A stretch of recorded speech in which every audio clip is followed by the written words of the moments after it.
திருப்பாவை பாடல் 12.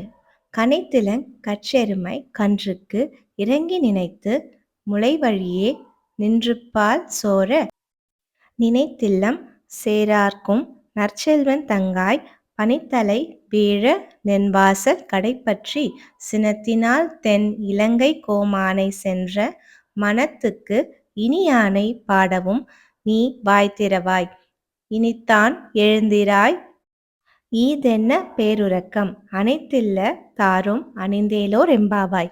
இதன் பொருள் பசியால் கதறித் திரியும் தங்கள் கன்றுகளை எண்ணிய எருமைகள் தங்கள் மடியில் சொரியும் பாலை சிந்தியபடியே அங்குமிங்கும் செல்கின்றன. அவை செறிந்த பாலை இல்லத்து வாசல்களை சேராக்குகின்றது. இந்த அளவுக்கு விடாமல் பால் சொரியும் எருமைகளுக்கு சொந்தக்காரனான ஆயனின் தங்கையே, கொட்டுகின்ற பனி எங்கள் தலையில் விழ உன் வீட்டு தலைவாசலில் நாங்கள் காத்து நிற்கிறோம்.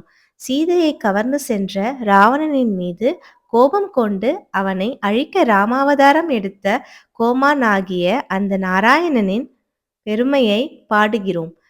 நீயோ இன்னும் பேசாமல் இருக்கிறாய். எல்லா வீடுகளிலும் அனைவரும் எழுந்து விட்ட பிறகும் உனக்கு மட்டும் ஏன் பேருறக்கம்?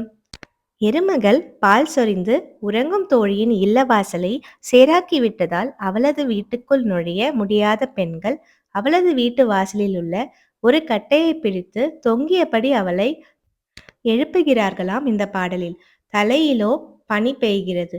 மார்கழியில் எழுந்து குளிர் தாங்காமல் வெந்நீரில் குளிப்பவர்கள் இவர்கள் படும் கஷ்டத்தை உணர வேண்டும்.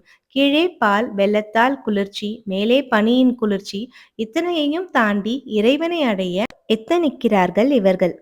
எவ்வளவு சிரமப்பட்டேனும் ஒருவர் விடாமல் எல்லோரும் அவன் திருப்பாதம் சேர வேண்டும் என்பது இப்பாடல் உணர்த்தும் கருத்தாகும்.